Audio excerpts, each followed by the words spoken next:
Olá, meu nome é Cristiane Bueno, eu sou professora do Departamento de Engenharia Civil da Universidade Federal de São Carlos e eu estou aqui hoje para apresentar o nosso diagnóstico do potencial BIM no curso de Engenharia Civil da UFSCar.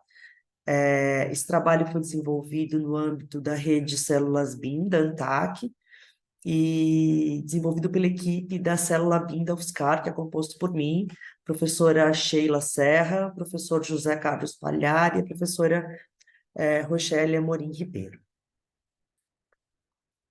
O curso de Engenharia Civil da UFSCar, ele passou por uma atualização do projeto pedagógico em 2019. E nessa atualização já foram inseridas algumas disciplinas focadas em BIM. Então, existem disciplinas obrigatórias, optativas, focadas não só na modelagem em si, mas também nos diferentes usos de BIM na escala do edifício e da cidade.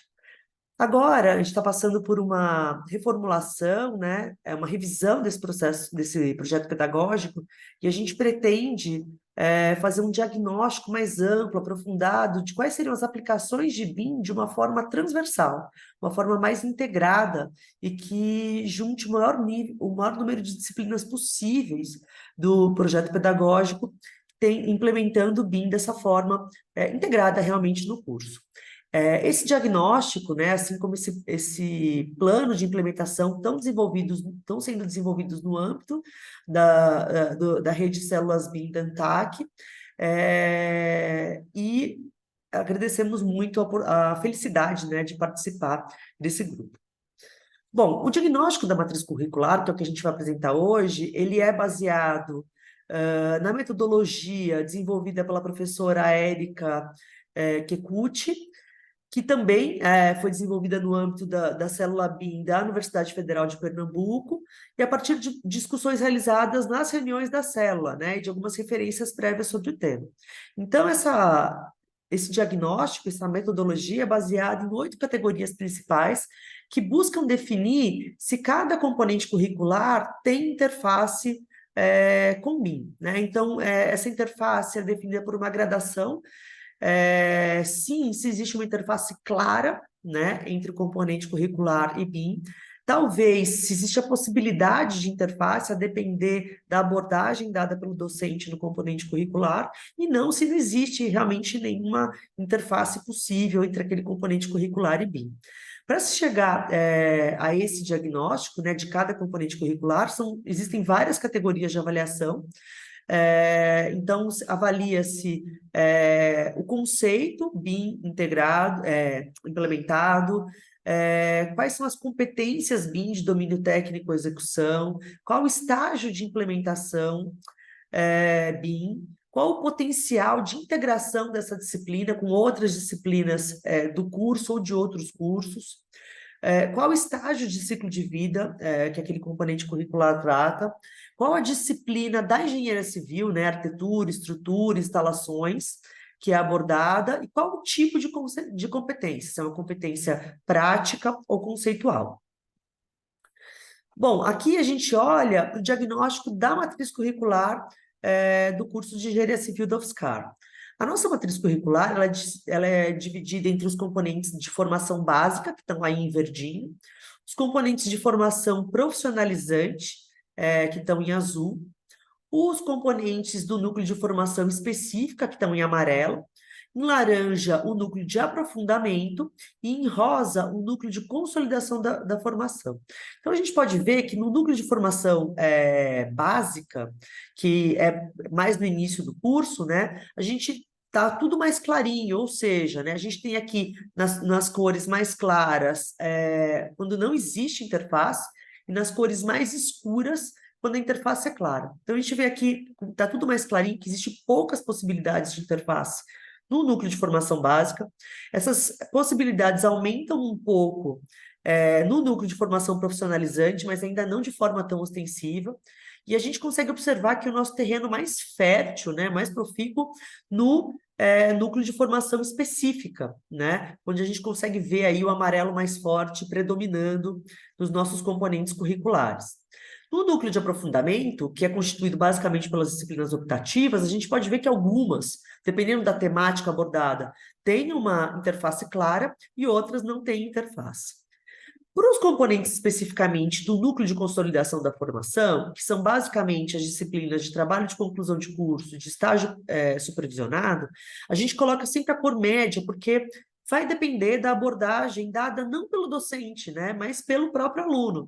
Então, dependendo do tema escolhido para o trabalho de conclusão de curso, ou da área onde o estágio supervisionado for realizado, existe a possibilidade, essa interface com o BIM ou não, né? Ou não existe nenhuma interface com o BIM. Bom, olhando mais especificamente para cada núcleo de formação, no núcleo de formação básica, que a gente observou lá a grande maioria dos componentes curriculares sem interface, a gente pode dizer que é porque nos núcleos de formação básica da engenharia civil, né, e em especial aqui o do nosso curso, eles são formados basicamente por disciplinas de ciências exatas puras.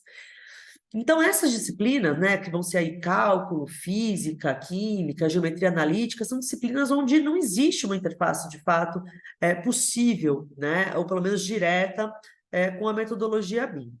Por outro lado, existem algumas poucas disciplinas nesse núcleo de formação básica, né, que são um pouco mais já voltadas ao campo aplicado da engenharia civil, como, por exemplo, desenho técnico ou introdução à engenharia civil, onde existe alguma interface clara ou possível de integração com o BIM. Mas, como a gente pode ver, ainda é a maioria nesse núcleo, a minoria, desculpe, nesse núcleo.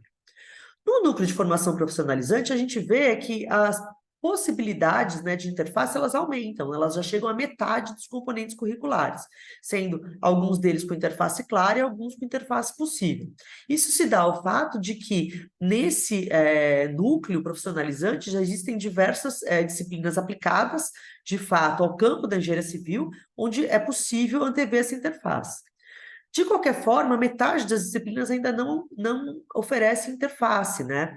E observando isso mais aprofundadamente, a gente verificou que são disciplinas que contemplam conteúdos basais de algumas áreas bastante específicas, né? Então, a gente salienta aqui geotecnia, hidráulica, aquelas disciplinas mais teóricas, mais basais, e que vão dar embasamento para as disciplinas depois um pouco mais aplicadas. Mas, nesse momento, elas não têm interface com a metodologia BIM. No núcleo de formação específica, como eu disse, a gente encontra o nosso terreno mais fértil, né? Isso se dá pelo fato de que o núcleo de formação específica do nosso curso, ele é composto majoritariamente por disciplinas focadas em projeto, né? Então, a gente tem aqui projeto de edificações, projetos estruturais dos diversos tipos, projetos dos diversos tipos de instalações prediais, assim como também projetos na escala urbana. A gente tem projetos disciplina de projetos de infraestrutura urbana, de transportes, e todas essas disciplinas elas vão apresentar, em sua grande maioria, interface clara, mas muitas vezes interface possível, né? Então, a gente observa que é aqui, no núcleo de programação específica, que a gente tem a nossa principal oportunidade dessa inserção integrada, transversal do BIM no nosso curso. O núcleo de aprofundamento, que é formado pelas optativas, ele vai ter ou não interface dependendo da temática e da forma, né, de aplicação dessa optativa. Então, aquelas temáticas mais focadas nas edificações, no projeto, nas aplicações práticas, vão ter interfaces mais claras ou pelo menos possíveis, né? Mas existem também algumas optativas de caráter essencialmente teórico ou muito específico de algumas áreas e que não vão ter aí nenhuma possibilidade de interface.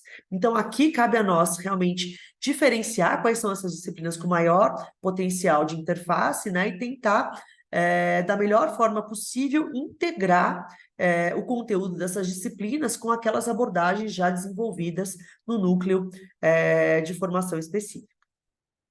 Bom, diante desse diagnóstico, a gente pode concluir que o nosso curso apresenta grandes oportunidades de inserção integrada na metodologia BIM, especialmente a partir do núcleo de formação específica e de aprofundamento. E diante do grande número de disciplinas, de diferentes especialidades, a gente pode ver que existe mesmo um terreno fértil, né, para o desenvolvimento de diferentes habilidades práticas, assim como teóricas, né, pelo uso integrado de diferentes plataformas e da metodologia BIM ao longo do nosso curso. Então, eu gostaria de agradecer a atenção de vocês, a oportunidade de apresentar o nosso trabalho, e especialmente a equipe da Rede Células Bindantac, que nos proporcionou, né, deu todo o embasamento para que a gente esteja conseguindo realizar esse trabalho da melhor forma possível. Muito obrigada.